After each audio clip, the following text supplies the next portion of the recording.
At 0:15 on the 6th of June, 1944, the bunker was quiet enough for Eric Seidel to hear his own breathing. He sat behind the narrow firing slit of a concrete position above a French beach that, on German maps, carried only a code number. To him, it was simply our sector.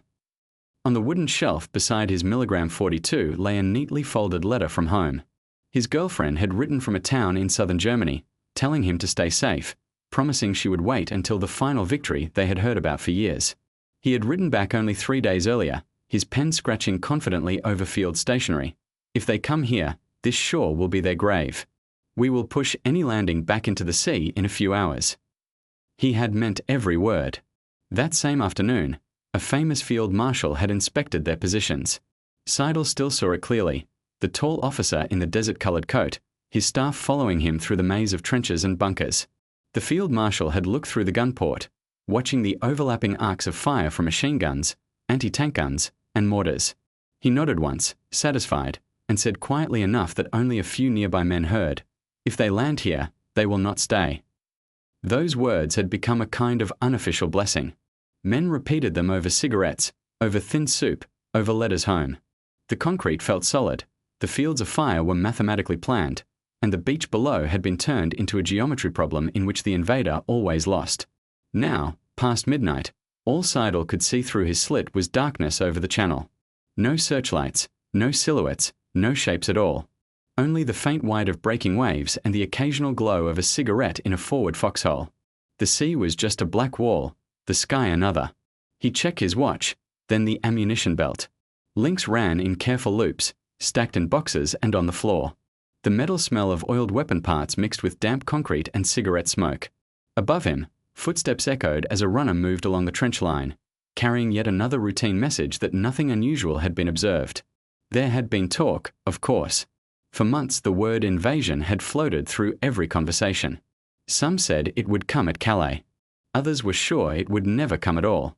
The Allies had been bombing for so long that large-scale raids almost felt normal. And over all of it hung the Atlantic Wall, the great promise that whatever came from the sea would be broken on these defenses. Seidel had never seen the entire system, but he had seen enough.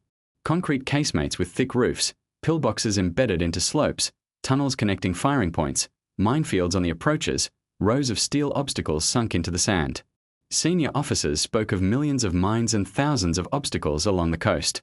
Maps on command posts showed the coast as a tight net of firing arcs, interlocking zones where any attacker would be caught and held. From the vantage point of his bunker, it all made sense. The beach below sloped gently, offering no cover.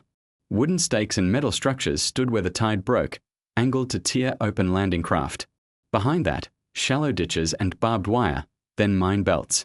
Every step forward for an attacker would be under the sight of at least one weapon, often several, all planned and cross-checked. The numbers were reassuring. Calculations pinned to notice boards said the coastal batteries could send a certain number of shells per minute into each sector. Infantry officers spoke of how long an attacking wave could survive under that weight of fire. On paper, it was simple.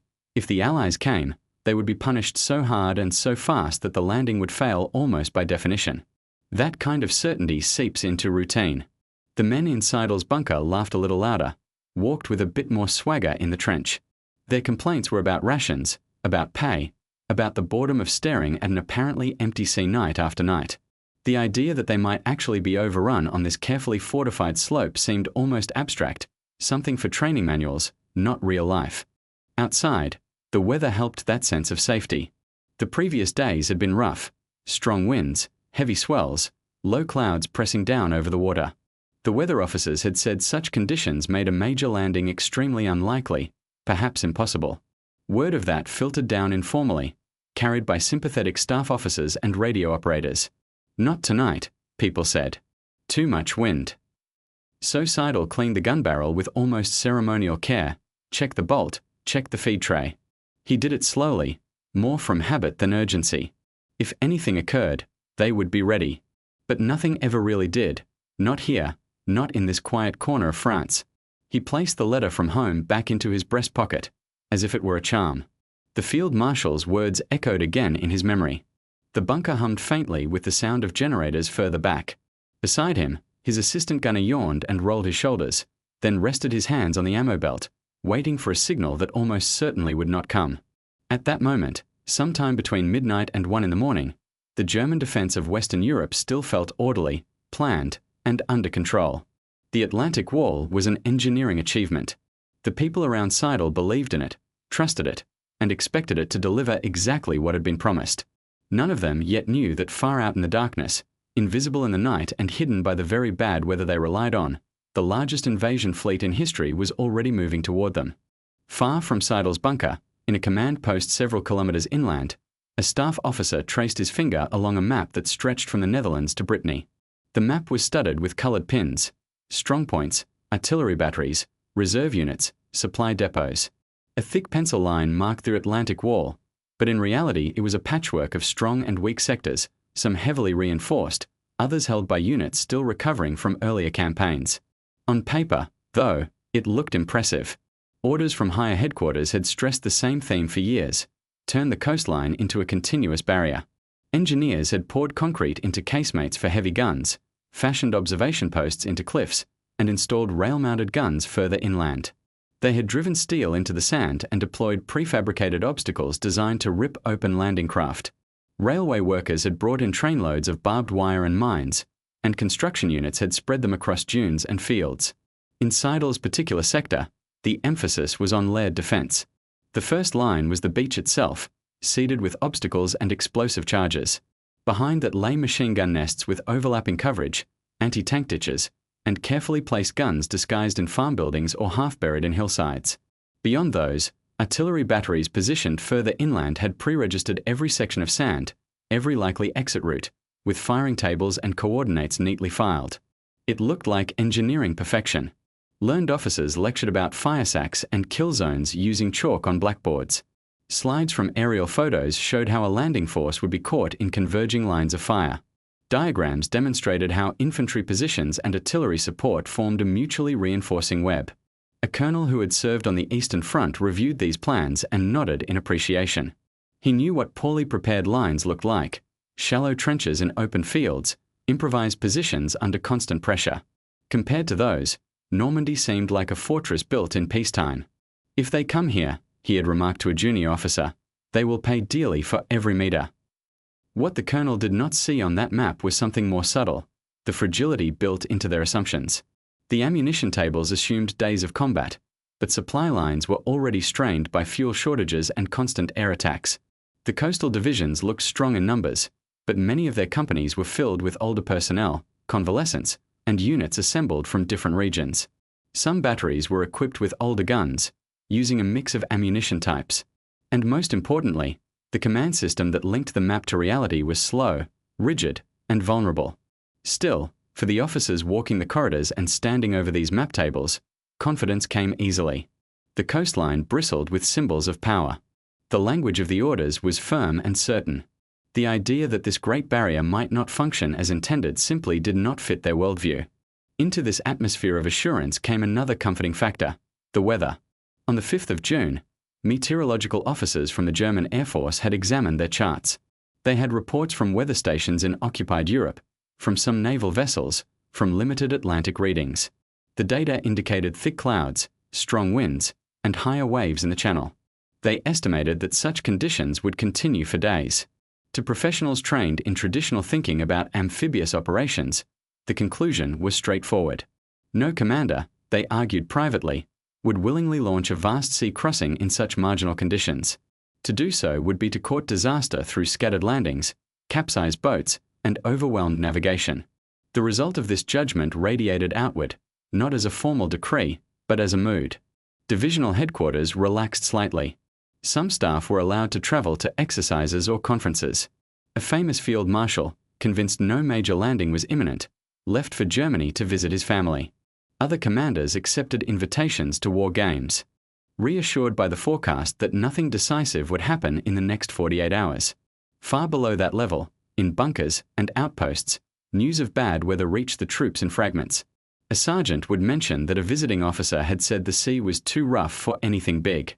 A signalman would overhear that air patrols were lighter because of the clouds. The impression formed that tonight would be like most other nights: some aircraft, some patrols, perhaps a false alarm or two, but nothing that would alter the course of the war.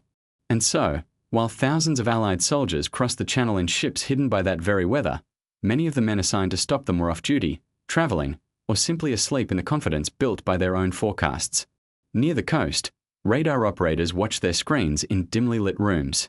They had seen strange displays before: feints, probing raids, small formations of aircraft. The Allies had learned to play with radar, sending decoy flights to confuse the picture. So when, late on the evening of the 5th of June, larger shapes began appearing on their scopes, some operators reacted with professional curiosity more than alarm. Reports were filed, as routine demanded, but the officers reading them at distant headquarters weighed them against the comfortable conviction that the weather made a full invasion unlikely. Meanwhile, at the very edge of Seidel sector, a young lieutenant stepped out of a small observation post into the cold wind. He looked across the channel, saw nothing but darkness, and went back inside. On his desk lay a folder summarizing his unit's responsibilities. The language was precise: repel hostile landing attempts, prevent breakthrough at the waterline, hold positions until armored reserve can deliver counterblow. He had no reason to doubt that this was possible. The Atlantic Wall was there, the reserves existed, the weather was supposedly on their side. In that environment, believing in the plan was not simply obedience. It felt like realism. Yet, across the water, the situation looked very different. Allied meteorologists had access to additional data stations far out in the Atlantic and in the far north. They saw a brief, unstable gap in the storm system, a fleeting period where conditions would not be ideal, but just good enough.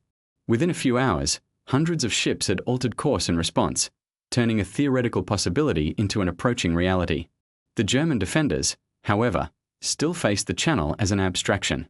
For them, the invasion existed mainly as words on orders, lines on maps, and rumors in barracks.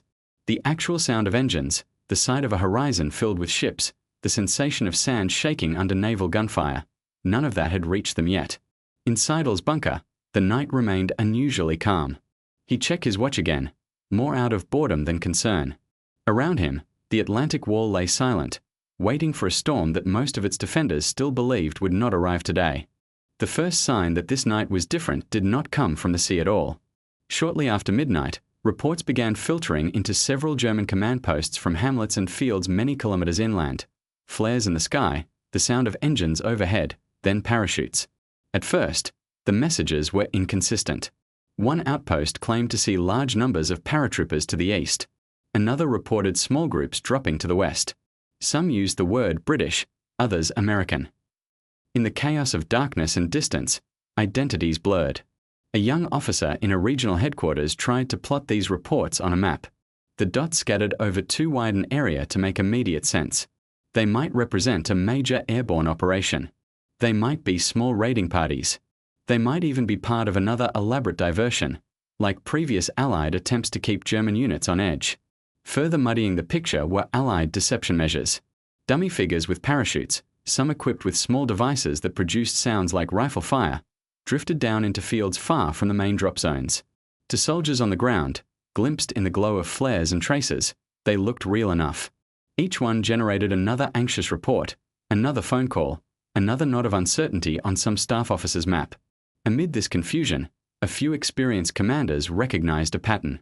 One of them, a colonel with paratrooper experience of his own, listened to the reports and thought not of diversion but of method.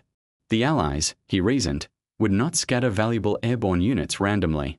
They would use them to secure bridges, crossroads, and flanks. The very fact that paratroopers were appearing in multiple sectors suggested that something larger was moving toward the coast. He requested permission to move his local reserves toward what he believed was the likely focus of Allied interest. The answer that came back, couched in polite staff language, was essentially wait. Higher command wanted to avoid sliding units around in response to incomplete information. There was still a lingering belief that this could be, once again, an elaborate feint. While radios crackled and telephones rang in command posts, the men on the ground had no such luxury of seeing the wider confusion. A group of German infantry trying to reach a village suddenly found roads blocked by unexpected enemy patrols. A dispatch rider went to deliver orders and did not return. A small garrison at a crossroads found itself under fire from parachute troops who seemed to have appeared out of nowhere. From the German perspective, this was not yet the invasion they had drilled for. There were no ships on the horizon, no waves of landing craft. Instead, The danger seemed scattered and oddly formless. Small firefights in dark hedgerows, unfamiliar accents shouting across fields, occasional flares revealing silhouettes with different helmets and equipment. Back at the coast, many of these events were still vague rumors. Seidel, in his bunker, heard none of them. His immediate world consisted of concrete walls, a narrow field of view, and the simple discipline of a gun crew waiting. Whatever was happening behind him in the Norman countryside was, for the moment, invisible.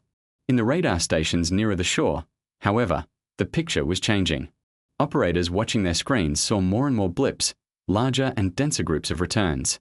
Some of these were airborne formations, others hinted at concentrated activity on the sea surface. They sent their reports upward through the chain of command, but the people reading them had to weigh them against earlier assumptions and recent false alarms. One major problem lay in the German command structure itself. Authority to release armored reserves rested not with the local commanders who saw the first signs of trouble, but with higher levels that were physically removed from the unfolding events and conditioned by months of conflicting intelligence. To them, the idea that everything, the airborne landings, the radar returns, the scattered reports, signaled the start of the main invasion was a serious step, one that required certainty they did not yet feel. As minutes turned into hours, the airborne operation did what it was designed to do. It created uncertainty out of proportion to its actual numbers.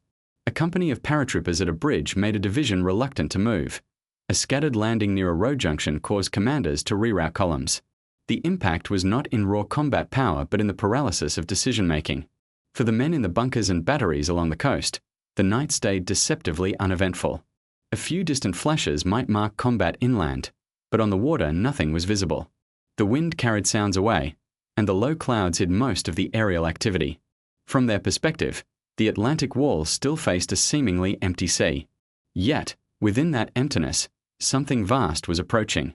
Out beyond the range of German coastal glasses, ships of every type were forming into carefully planned columns. Landing craft circled according to schedule, minesweepers cleared paths through the water, and larger vessels took up bombardment positions. On the decks, thousands of soldiers waited for the moment when they would climb down into small craft and cross the final stretch. Behind the ships, communications networks hummed, air cover flew racetrack patterns, and headquarters on the English side of the channel monitored weather, reports, and timing down to the minute. All of this activity remained behind a curtain of darkness and poor atmospheric conditions. The German defenders at the coast still had only fragments, scattered paratrooper landings, ambiguous radar readings, and no visual confirmation of a major fleet. In the early hours of the morning, a few coastal observation posts reported strange shadows low on the horizon. Their messages, competing with dozens of other transmissions, had to work their way through overloaded circuits and cautious officers.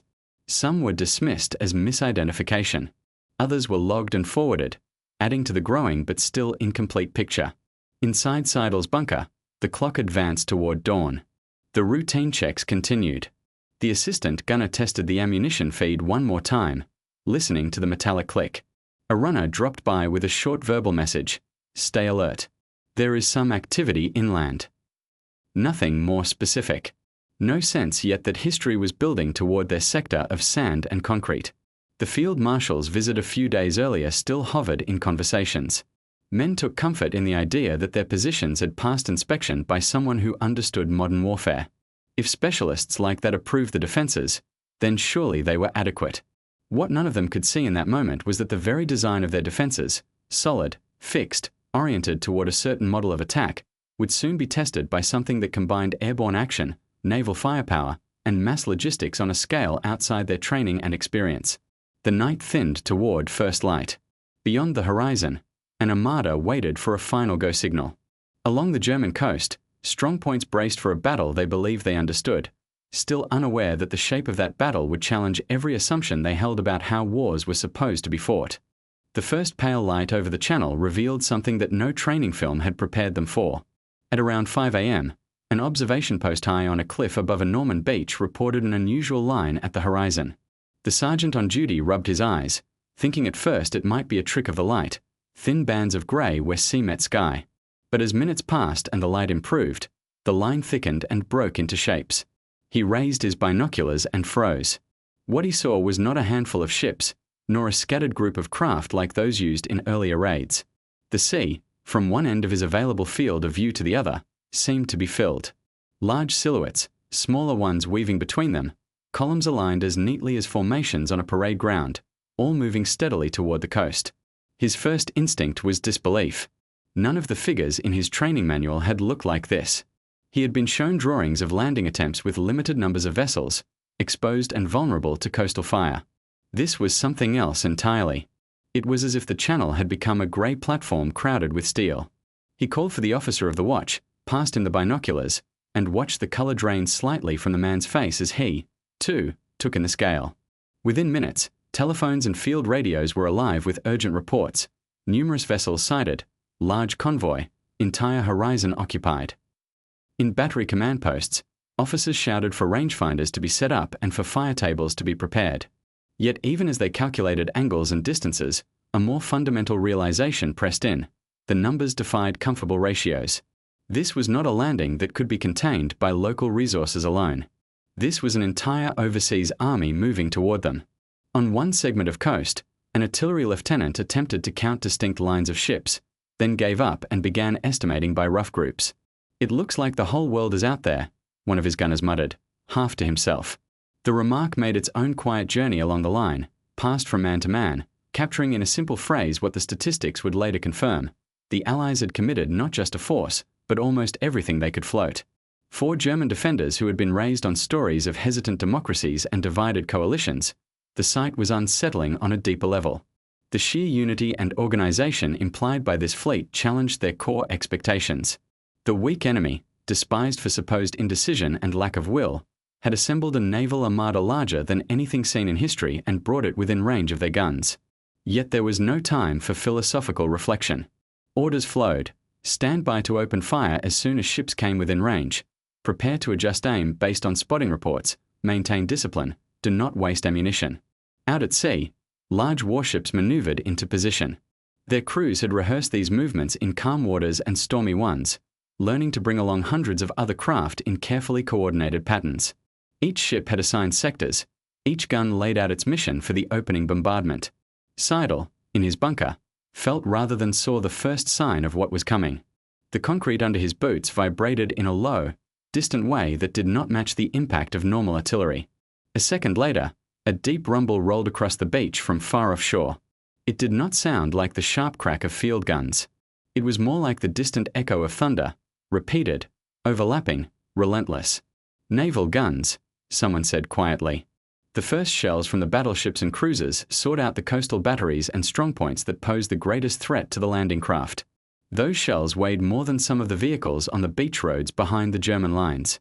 They traveled in high arcs and landed with enough force to shake bunkers kilometers inland.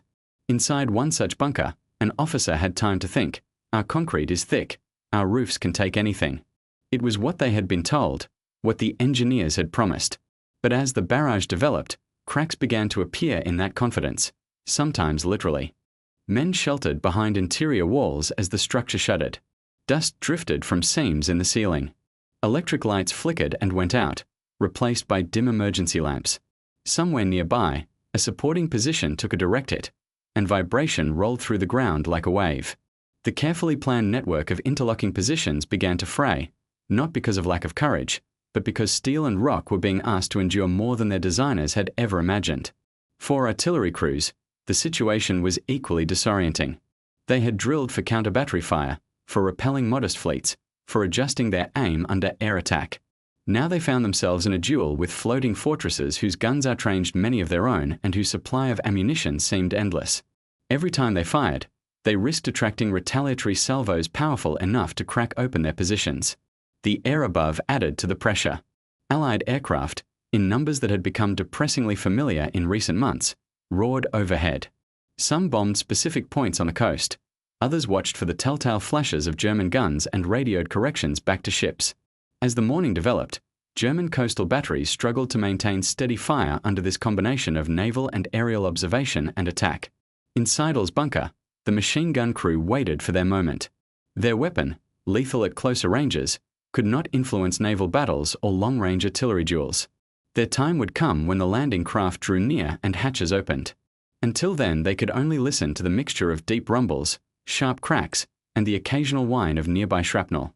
The sense of scale was oppressive. Every previous experience of bombardment, on the Eastern Front, under traditional air raids, in smaller coastal engagements, now felt like a rehearsal for something much larger. The Atlantic Wall, for all its concrete and steel, was being subjected to an intensity of fire that no one in these positions had ever personally experienced. For the first time since the Field Marshal's confident inspection days earlier, doubt began to creep into conversations. Not open talk of defeat, that would have been unthinkable under the circumstances, but quieter questions. How long can this last? Will our communications survive? Can the reserves reach us under this kind of pressure? Somewhere inland, a staff officer answered a ringing telephone and heard the strained voice of a coastal battery commander describing heavy structural damage. The officer dutifully logged the report, forwarded it up the chain, and tried to piece together what it meant alongside other fragments. Radar sightings, airborne landings, now confirmed reports of a massive fleet. Individually, each message might have been dismissed as manageable. Together, they painted a picture of an operation designed to test every German weakness at once. Back at the shoreline, the first landing craft began to edge closer, still shielded as much as possible by smoke, haze, and the weather. From Seidel's position, they were not yet fully visible, but the outlines were starting to form, a new layer of shapes under the line of bigger ships. The loudest part of the bombardment was still focused on strongpoints and batteries, but gradually, as the planned time approached, the fire would shift, opening lanes for the infantry to come in. The young machine gunner flexed his fingers and checked the feed one more time. For weeks, the word invasion had sounded abstract. Now the word had weight. It was coming toward him in steel hulls and canvas slings, through smoke and spray, toward a beach he had believed could not be taken. He took a breath, settled his cheek against the stock, and waited for the moment when the sea would disgorge the first wave of soldiers onto the sand below. When the first assault craft dropped their ramps, Seidel's world shrank to the limited field of view through his firing slit and the rhythm of his weapon. The naval barrage had lifted slightly from the immediate shoreline, shifting its focus further inland and to remaining batteries that still fired.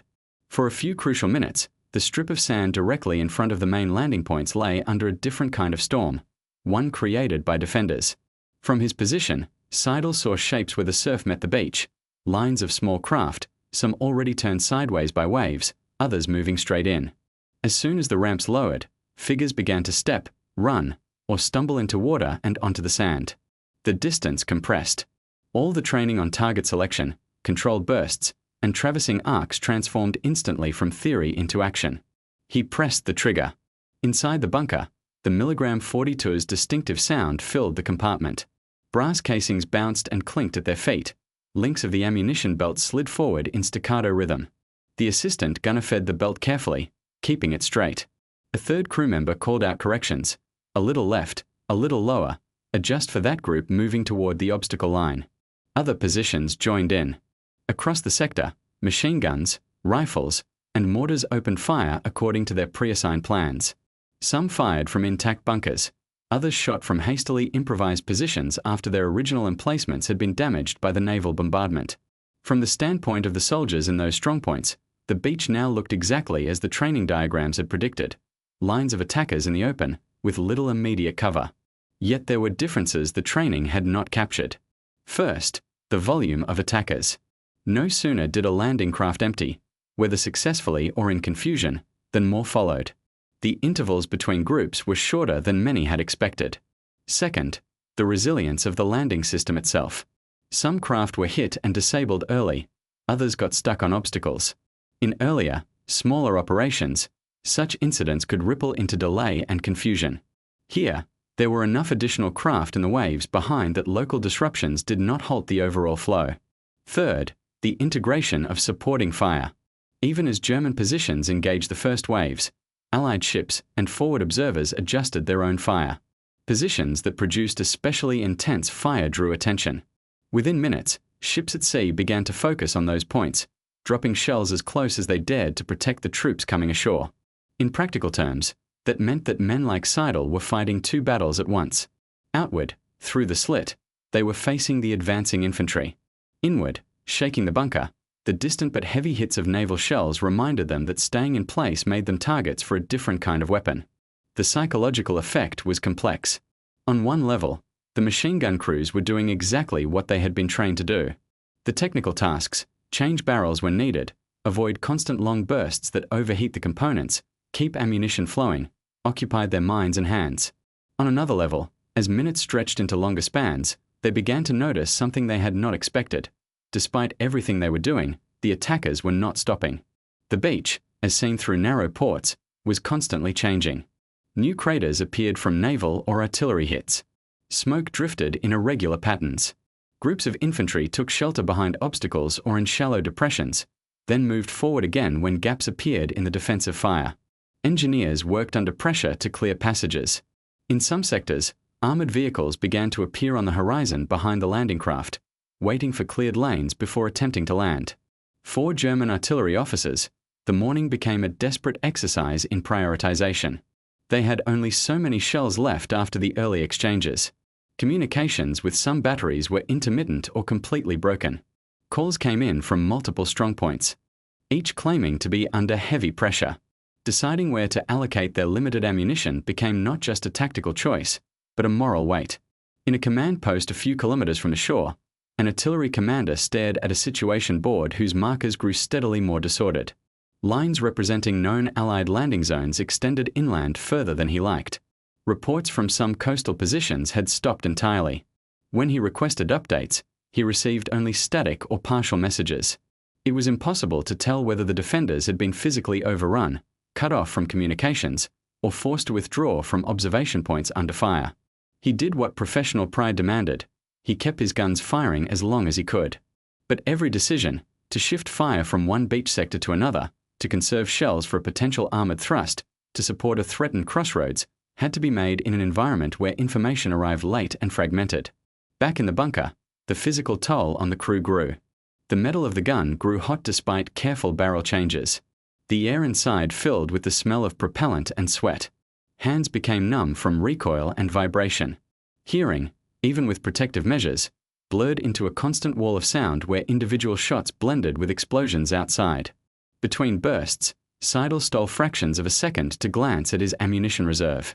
The belts he had stacked so carefully before dawn now lay in disordered piles, half-used, tangled, or fed into the gun. The simple visual fact that the pile was shrinking registered at the edge of his focus. His assistant gunner, who had shared his earlier confidence, now spoke less. The "we'll throw them back" phrases that had colored their conversations and nights before the attack were gone. There was no time for them, and something in their growing fatigue and surprise made such words feel out of place.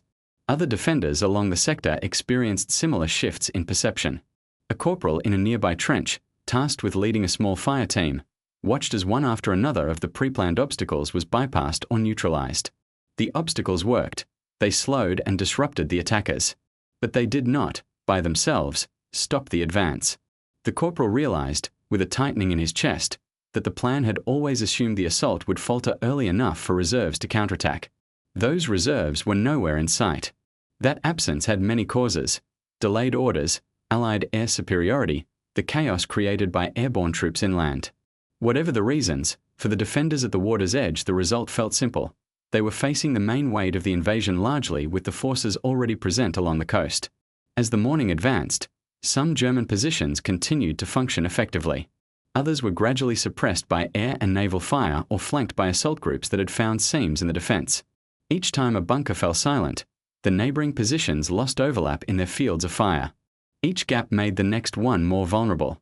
Seidel kept working his weapon, long after his muscles had begun to tremble from effort and strain. He had no overview of the broader situation. He did not know which Allied units were in front of him, what their objectives were, or how they coordinated with forces on other beaches. All he knew was that the stream of figures on the sand, though repeatedly thinned, did not stop. Eventually, when his ammunition boxes showed more empty space than filled belts, he felt a shift in his own thinking. Up until then, he had been sure, absolutely, that the coastal line would hold long enough for the armored reserve to intervene and push the attackers back. Now, as he watched still more landing craft arrive, he began to consider a different possibility, that today's battle might not end with the sea sweeping the invaders away, but with their presence on the shore becoming permanent. He did not say this aloud. There was still work to do. The barrel glowed faintly in the dim bunker. His finger stayed on the trigger, and outside, the sound of the largest amphibious landing in history continued to build. By late morning, the rhythm of the battle had changed in ways that made Seidel uneasy long before he admitted it to himself. At first light, the sequence had been clear: overwhelming naval fire, then the opening of bunker and trench fire on the first waves. Now there was no clear boundary between phases. The incoming fire from offshore came in pulses, sometimes slamming down close enough to shake the entire structure, sometimes shifting further inland. Allied troops on the beach were no longer only isolated groups.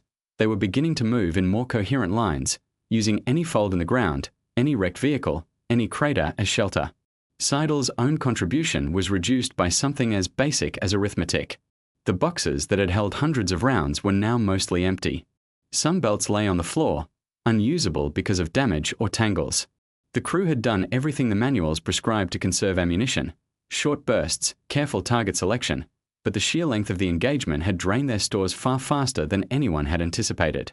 He called back through the bunker for more belts, and the reply came from the corridor: "That's all from this position. We are checking if the neighboring bunker can spare some." The answer sounded wrong in his ears. In the planning documents, ammunition had been calculated for several days of intense combat at the coastline. Yet here they were, in the first hours of the first day, already counting boxes. Outside his narrow field of view, the imbalance of resources was even more stark. Allied ships, drawing on a vast logistical network behind them, rotated fire missions. When one battery paused to cool barrels or receive new orders, another took over. Offshore supply vessels sat loaded with extra shells and fuel. The landing beaches were already being converted into temporary supply points, with engineers directing vehicles, cranes, and bulldozers in practice choreography. For the German defenders, resupply under these conditions was another matter entirely. Trucks that might have brought additional ammunition forward from depots in the rear struggled to move on roads under constant observation. Every cluster of vehicles risked attracting fighter-bomber attacks. Bridges were vulnerable not just to sabotage from resistance groups but to accurate bombing. In a battalion command post a few kilometers inland, an officer leafed through a stack of requisitions that he could not possibly fulfill. One coastal strongpoint requested more machine gun belts, another asked for mortar rounds. An artillery battery needed shells of 2 different calibers. The officer knew the stockpiles existed somewhere in the region. He also knew that sending convoys along known roads in daylight had become, after months of Allied air activity, almost impossible. Air superiority, a phrase that had long sounded like an abstract staff term, now translated on the ground into empty ammunition racks and stalled columns. The Luftwaffe's contribution to the day's events underlined the extent of the imbalance. In theory, German fighters were supposed to contest any major Allied attack, sweeping the skies and disrupting the invasion. In practice, serviceable aircraft were few, fuel stocks were limited, and pilots were tired and outnumbered. One wing commander received instructions to commit his entire force against the fleet. He looked at his readiness board and saw that meant only a couple of aircraft. Those planes took off, flew toward the coast, saw a vast seascape of ships and craft under a haze of smoke and anti-aircraft fire, and made a single pass over one sector of beach. The effect on the invasion was negligible. The effect on German morale was symbolic. The mighty air arm that had once dominated European skies had been reduced, in this moment, to a brief line of tracer above only one part of one shoreline. Word of this filtered down slowly, but even rumor carried a sense of disappointment. Soldiers in foxholes and bunkers looked up at the crisscrossing contrails of Allied fighters and bombers and asked themselves why their own aircraft were mostly absent. Explanations were offered: fuel shortages, maintenance issues, the need to protect other regions, but none of them changed what men could see with their own eyes when they tilted their heads back. Back at the coast, a new problem emerged. The defensive system had been built on the assumption that the strongest positions at the waterline would hold long enough for counterattacks to assemble. But as reports came in, or failed to come in, from various strongpoints, commanders realized that the line was no longer continuous. In some sectors, defenders were still in place, like Seidel's crew. In others, fire had fallen silent, and no one knew for certain whether the positions were destroyed, evacuated, or isolated. Into those gaps, Allied units advanced. The way they moved also challenged German expectations. Training in the Atlantic Wall system had focused heavily on stopping assault waves before they could clear the beach. There had been less emphasis on fighting a flexible, mobile opponent who could combine infantry, engineers, and armor in close coordination once ashore. Now, as Allied units began to link individual footholds into wider lodgements, German defenders saw that they were not facing a single push but a sustained sequence. Around midday, a company commander in a village just inland received word that Allied troops had broken through one of the coastal sectors and were moving toward his area. He gathered his men, checked ammunition, and prepared to hold the line. He told them what tradition demanded, that they were the last barrier, that behind them lay vital territory, that their stand could make the crucial difference. The men nodded, some with determination, others with quiet worry. Then he tried to call higher headquarters for artillery support and found the lines overloaded or cut. A runner sent back along the road returned with news that neighboring units were also engaged or pulling back to avoid encirclement. What was supposed to be a coordinated defense now began to look like a series of separate, improvised stands. From the German perspective on the ground, the most troubling realization was not simply that the enemy had landed, but that the landing did not exhaust the enemy's strength. Even as they fought the units in front of them, more troops, more vehicles, more supplies came across the beaches. No matter how hard individual German groups fought, there was always another Allied unit emerging from the smoke behind the first. Seidel, still at his post, saw some of this indirectly. He noticed that the uniforms moving on the sand now included different insignia than at dawn, suggesting that new formations were arriving. He caught glimpses of vehicles that had not been present in the early waves: armored bulldozers, self-propelled guns, specialized engineering equipment. The invasion was not simply more infantry. It was an entire system coming ashore. His own strength, by contrast, was fixed. The men in his bunker were the same ones who had been there hours earlier, only more exhausted. The weapons available to them had not multiplied. No new, heavier guns had rolled into their position. No additional belts had appeared from nowhere. The asymmetry between a force increasing in mass and complexity and a force steadily worn down became more visible with each passing hour. At some point in the early afternoon, Seidel's machine gun finally fell silent, not because he chose to stop firing, but because there was nothing left to feed it. The crew checked and rechecked every corner of the bunker, in case a forgotten crate had been left behind. They found nothing. Outside, the sounds of battle did not pause. Allied artillery and naval guns continued to engage deeper positions. Small arms fire crackled in multiple directions. Voices in unfamiliar languages shouted closer than before. Seidel looked around the bunker that had, days earlier, seemed indestructible and sufficient. The heavy walls still stood, but their role had changed. The structure was no longer a base from which to shape events. It had become a shelter in which a small group of men waited to see what would happen next. In a different sector of the front, a tank commander from a German armored division finally received the orders he had been expecting since dawn. Move toward the coast and counterattack. He climbed into his vehicle, gave the signal, and watched the column begin to roll. Engines roared, treads clattered on the road. Dust rose behind them. Within minutes, however, the theory of a swift armored thrust toward the beaches collided with another reality of the day: Allied air control. Fighter bombers, alerted by reconnaissance and informed by radio reports, began to search for columns on the move. Each time the tanks passed through an open stretch of road, they risked being spotted. The first warning was often a distant whistle, then explosions along the route, and the hammering of cannon fire from above. Vehicles swerved, some leaving the road, others grinding to a halt after damage. The tight, coordinated formation the division had practiced became scattered groups seeking cover under trees or in farmyards. The commander, experienced enough to know the value of momentum, tried to reorganize and move again, but each attempt drew further attacks. The very terrain that made Normandy hard to navigate, the hedgerows, sunken lanes, and small fields, also made it difficult to move an armored formation swiftly and invisibly.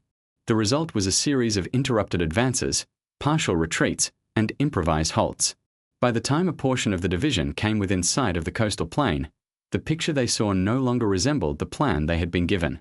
Instead of an enemy still clinging to a narrow strip of beach, they saw lines of vehicles and equipment being unloaded in depth. Cranes, trucks, and bulldozers worked under the protection of artillery and aircraft. It was clear to the tank commander that even a successful local counterattack here would not reverse what had already been set in motion. Back at the bunker, Seidel and his crew listened to the distant rumble of engines and occasional bursts of heavier fire. The day had turned into something no pre-war instructor could have described vividly enough: an operation so large that individual acts of bravery and endurance, while real and meaningful at a human level, were continually overwhelmed by the flood of material and manpower arriving from across the channel. The sun began its slow descent, but the sense of pressure did not lessen.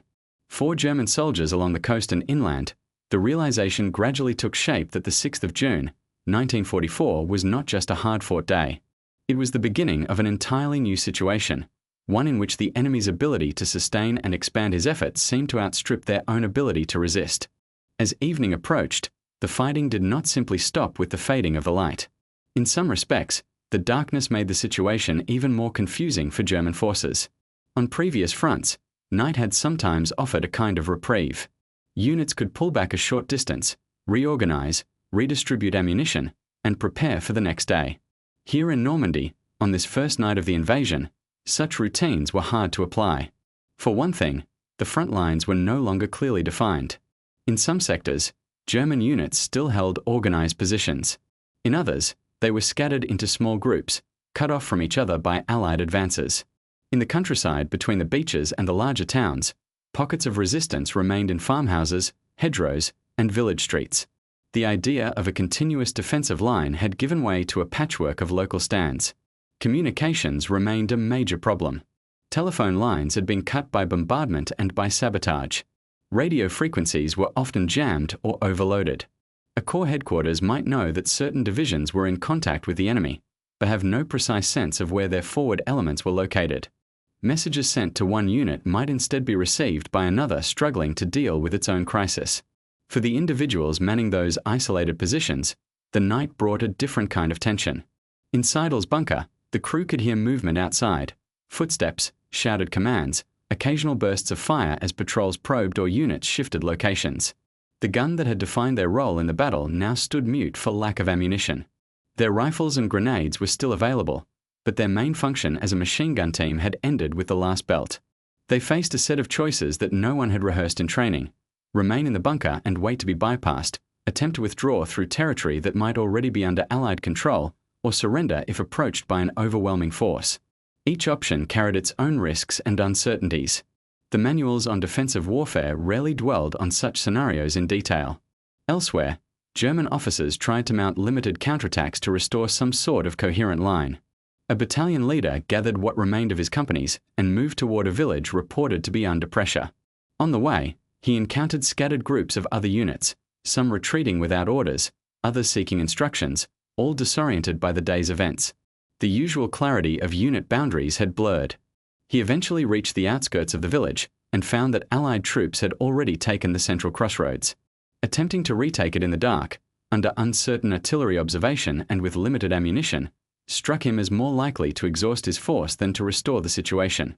Reluctantly, he ordered his men to establish a defensive line on the nearest high ground instead. It felt like improvisation because it was.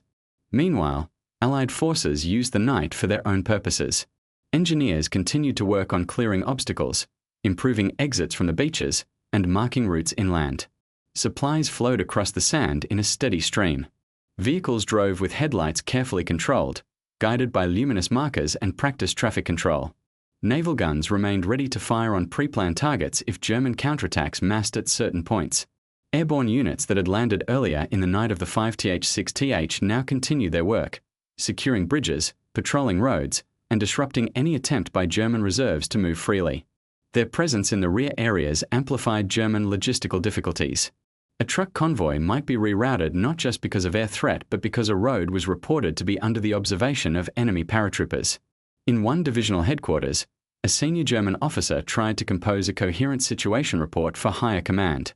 He laid out the known facts: Allied landings on multiple beaches, confirmed airborne operations, partial penetration of coastal sectors, limited effectiveness of local counterattacks, severe disruption of communications. He included the best estimates of his staff on casualty figures and equipment losses, but these were crude approximations at best. As he wrote, he realized that his report, however earnest, could not fully convey the atmosphere among the units on the ground. Numbers about positions lost or still held did not communicate the sense of encountering an opponent who seemed able to replace his losses almost instantly. Notations about ammunition supply strained could not capture the dismay of gunners facing empty racks while Allied shelling continued unabated.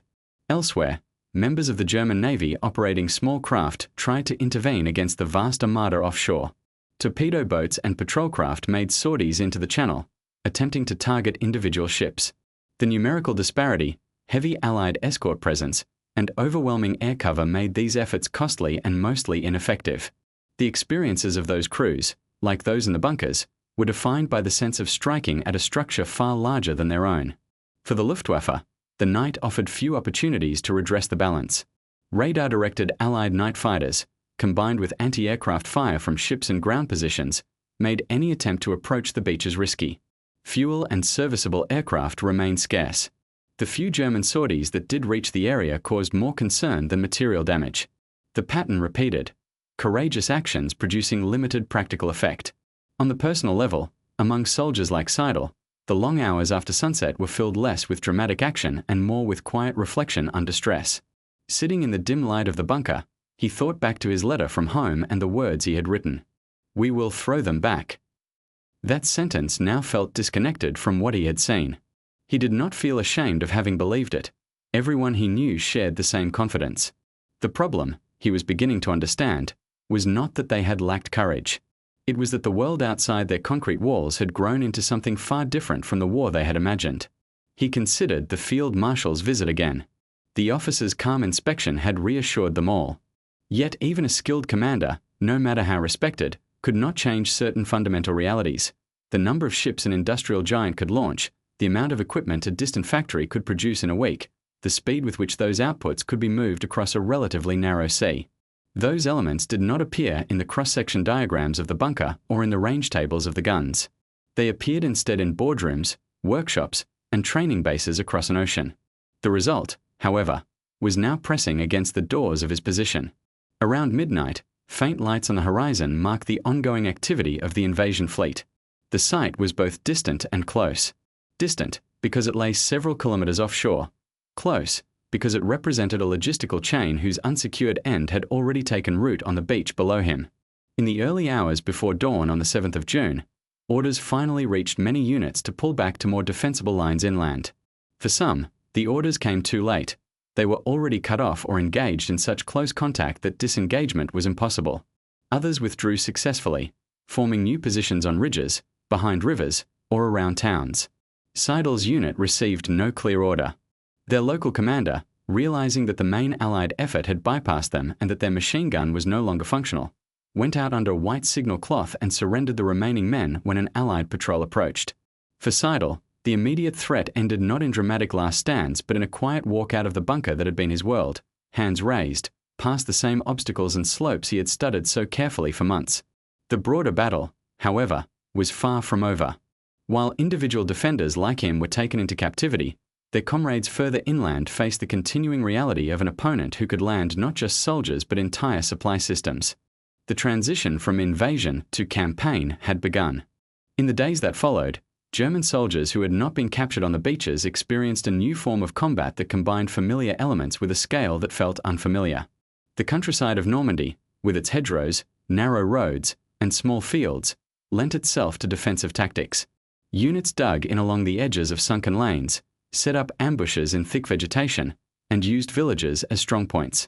At close range, tanks and infantry could be engaged from hidden positions, and local knowledge of the terrain could sometimes offset the enemy's material advantages.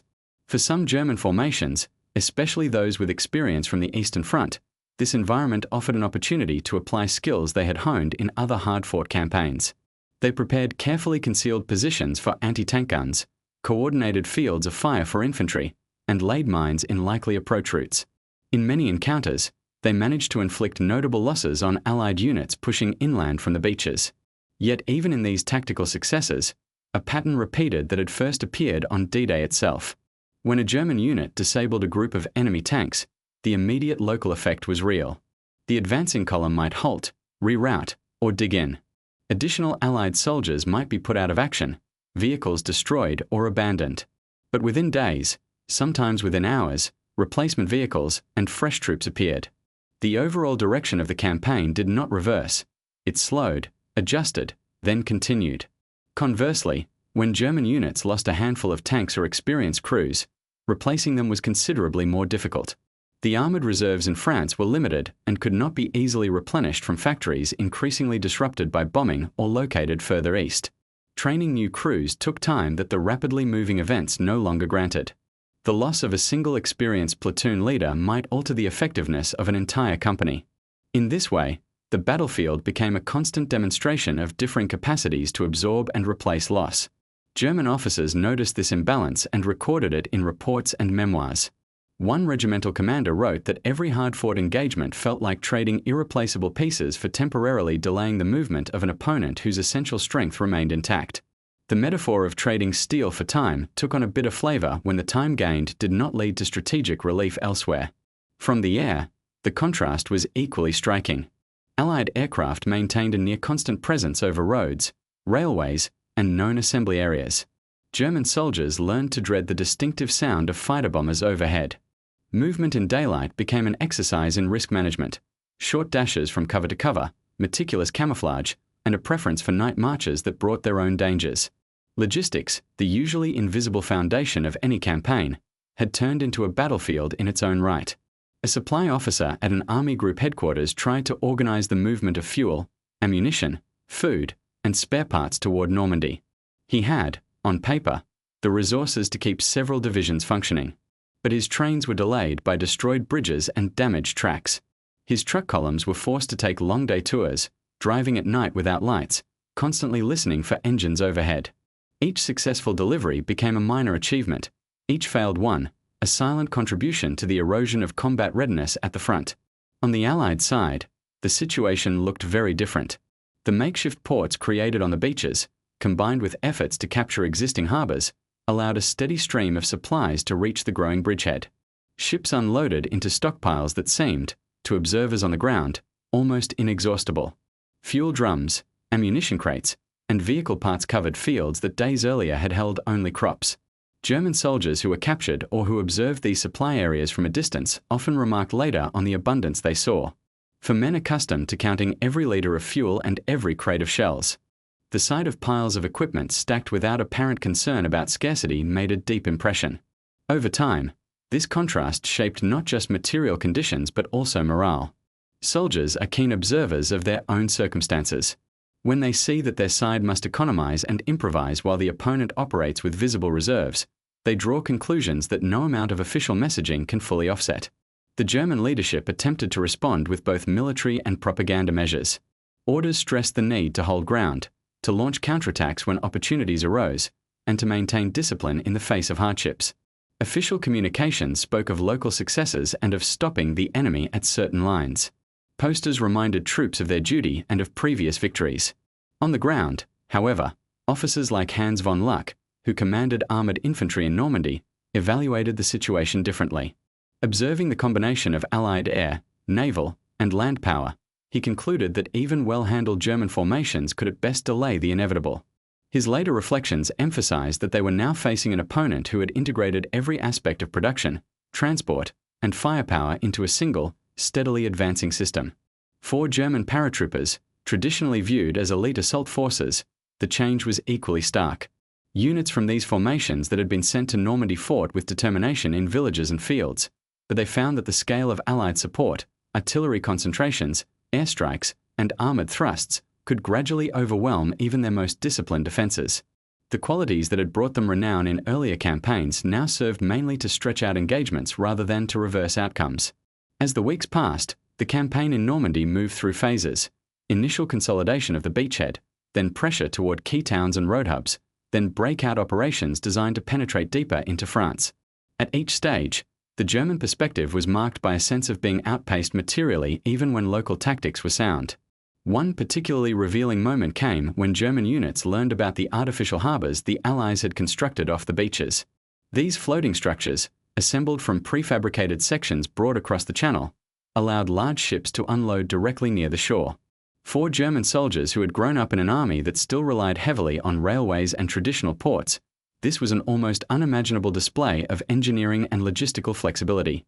A German engineer officer, seeing photographs and reports of these harbours, reportedly remarked that they represented the difference between an industrial society preparing systematically for a long campaign and a system that, under increasing pressure, had been forced into improvisation. By late July, operations like the concentrated bombing that preceded the Allied breakout to the south further underlined the material disparity. Air forces dropped thousands of tons of ordnance in a carefully confined area ahead of advancing ground troops. German units caught in this zone experienced not only physical disruption but a profound sense that the very ground had turned against them. In the aftermath of such bombardments, survivors often described a kind of mental weariness. They had endured artillery and air raids before, but not in such density or with such clear integration into ground offensives. The sequence, massive airstrike, immediate ground exploitation, rapid movement of reserves and supplies, exposed them to a tempo of operations difficult to match with their own available tools. In this context, D-Day increasingly appeared, to German participants, not as an isolated event but as the opening move in a campaign that revealed how thoroughly the Allied nations had reorganized their entire societies for war. What had started as a shocking morning on the beaches had become a sustained demonstration of industrial-age warfare in all its dimensions. As the Normandy campaign pressed on through the summer, German commanders found themselves writing increasingly sober reports. One such officer, tasked with summarizing the situation for senior leaders, tried to quantify the imbalance they faced. He compiled data on artillery pieces, tanks, and aircraft available in his sector and compared them to estimates of Allied strength. The ratios he arrived at were discouraging. His forces often found themselves outnumbered several times over in guns and armor, and Allied control of the air was, for practical purposes, complete. He also tried to account for the flow of reinforcements. While German units were reinforced sporadically, often with formations pulled hastily from other fronts or with personnel who had received abbreviated training, Allied formations rotated fresh divisions into the front line and withdrew tired units for rest and refit. This rotation system enabled the Allies to maintain consistent pressure without exhausting individual formations. In meetings with his staff, the officer acknowledged what many of them already understood. The struggle in Normandy had become less about capturing or holding specific villages and more about whether Germany could sustain operations under these conditions for any significant length of time. Soldiers at the front expressed similar thoughts in less formal terms. In letters home, where censorship allowed, they wrote of facing an enemy who always seemed able to bring more vehicles, more planes, more artillery fire. They spoke of their own need to conserve ammunition, of long marches undertaken to reach the front with insufficient fuel, of mechanical problems that could not be fixed promptly for lack of spare parts. German tank crews, for example, praised the capabilities of their own vehicles in one-on-one engagements. They knew that under ideal conditions, their heavier models could dominate some Allied counterparts. But they also knew that opportunities for such ideal conditions were rare. Fuel restrictions limited the number of training hours for new crews, and the risk of Allied air attack made it difficult to conduct daylight maneuvers. When they did reach the battlefield, they often faced not one Allied tank but groups, supported by artillery and air. This dynamic bred a particular kind of frustration. It was not that German soldiers felt individually outclassed in skill. Many believed they remained highly capable. Rather, they saw that their abilities were being exercised in a framework where key decisions were being made far from the front lines, in factories and planning offices, where their personal bravery could not compensate for shortages. The surrender of Cherbourg, a major port, illustrated this tension. Its garrison had been ordered to hold the city as long as possible, and they did prepare strong defenses and fought hard when Allied forces reached the outskirts. But once Allied artillery and combined arms tactics were applied, the German units inside faced not only direct pressure but also the knowledge that relief from outside was unlikely. When the port finally fell, German officers later explained that they had reached the point where further resistance would only prolong suffering without altering the strategic situation. They noted the steady arrival of Allied reinforcements and supplies outside the city and the decreasing supplies inside. On the German side, logistical staff had long regarded ports as vital, irreplaceable nodes in any campaign. Seeing their opponent build temporary harbors offshore while simultaneously capturing existing ones challenged that assumption. It suggested an elasticity in Allied planning that German systems, constrained by resources and habits formed earlier in the war, struggled to match. Back in Germany, factories were still producing tanks, aircraft, and other equipment, but Allied bombing campaigns targeted transport networks, steelworks, and oil refineries with growing intensity. The effect on the Normandy front was delayed but real. Units reported receiving new equipment late, in limited numbers, or not at all.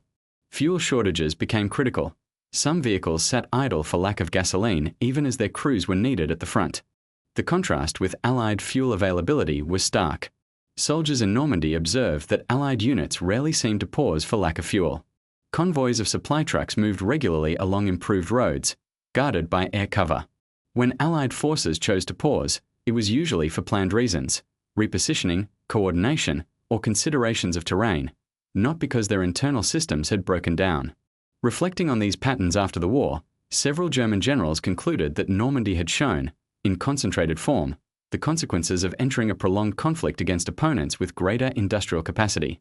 Early war campaigns, with their rapid movements and localized engagements, had masked this disparity. Once the war turned into a struggle of production and replacement, the differences became increasingly decisive. At the soldiers' level, the psychological effect was cumulative. While individual days could bring local success or relative quiet, the overall trend was visible to anyone who paid attention. Maps in command posts showed front lines gradually bending and then breaking under sustained pressure. The names of formations once considered elite appeared with reduced strength or were missing from rosters entirely. Yet, discipline and a sense of duty kept many German units in the field even when they privately doubted the outcome. Orders remained orders, and professional pride pushed officers and enlisted men alike to perform their roles as well as conditions allowed. They adapted tactics, improved field fortifications, and made effective use of terrain. What they could not change was the broader context, a war that had shifted from one of rapid maneuver to one of industrial stamina, in which their own side was at a distinct disadvantage. For many German soldiers who had begun their service in earlier years, Normandy became the place where their understanding of war was fundamentally altered. They had grown up with stories of campaigns decided by bold operational strokes, by skillful encirclements, by daring leadership. In Normandy, they saw that those factors, while still meaningful, now operated within a structure dominated by factories, dockyards, and assembly lines. The landscapes they fought over, fields, hedgerows, towns, might have looked like the battlefields of earlier European wars, but the forces moving through them were shaped by a different era. As the Allied breakout operations in late July and August finally shattered the German front, this realization became impossible to ignore. Units attempted to withdraw and regroup, but they did so under constant observation and attack. Columns trying to escape from encirclements found roads clogged with vehicles and horses, while Allied aircraft methodically targeted anything that moved. For German soldiers in those retreats, Normandy's hedgerows and roads became not just obstacles but symbols of a campaign where every path seemed to lead back to the same conclusion. They were fighting in a way that their country's economic and industrial base could no longer sustain. Years later, when men like Seidel and his former officers looked back on D-Day and the Normandy campaign, they often described less the individual moments of danger and more the gradual realization of what those moments meant. Seidel himself, who had begun the 6th of June cleaning his machine gun in a bunker he believed nearly impregnable, remembered most clearly not the specific targets he engaged but the moment when the ammunition finally ran out and the invaders were still coming. For him, that was when the logic of the Atlantic Wall collapsed.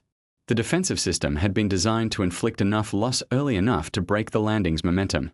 Instead, the landing absorbed everything he and his comrades could do and continued to expand. In conversations after the war, he met Allied veterans who had come ashore on the very beaches he had defended.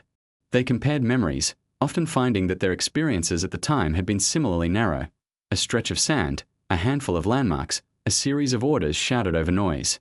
What differed were the structures behind those experiences. His opposite numbers spoke about the confidence that came from seeing supply ships over the horizon, from knowing that more units were scheduled to land behind them, from understanding that their Air Force and Navy had prepared their path.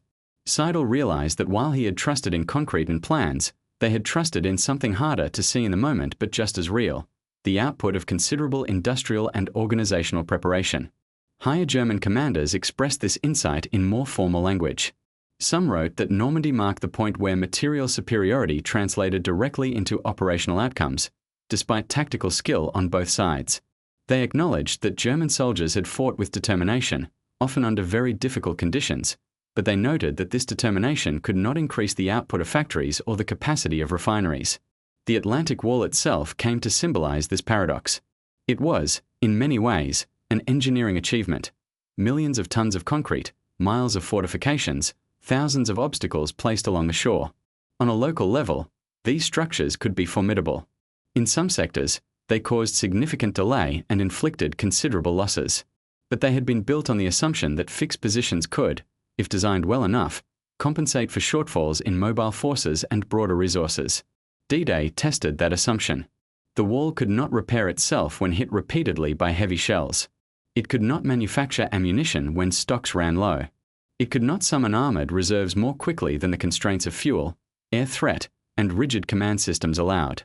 Viewed through German eyes, the invasion of the 6th of June, 1944 thus appeared, in hindsight, as both a military contest and a kind of demonstration. On the surface, It was a clash of units, weapons, and tactics in a defined geographic space. Beneath that, it was an exhibition of what happened when an alliance of industrialized democracies focused their technological, economic, and organizational power on a single objective. The armada that appeared over the horizon that morning was more than a collection of ships. It was an expression of years of coordinated planning and production. For German soldiers who had grown up in a political culture that emphasized willpower, leadership, and the supposed inherent qualities of nations, this was a difficult lesson.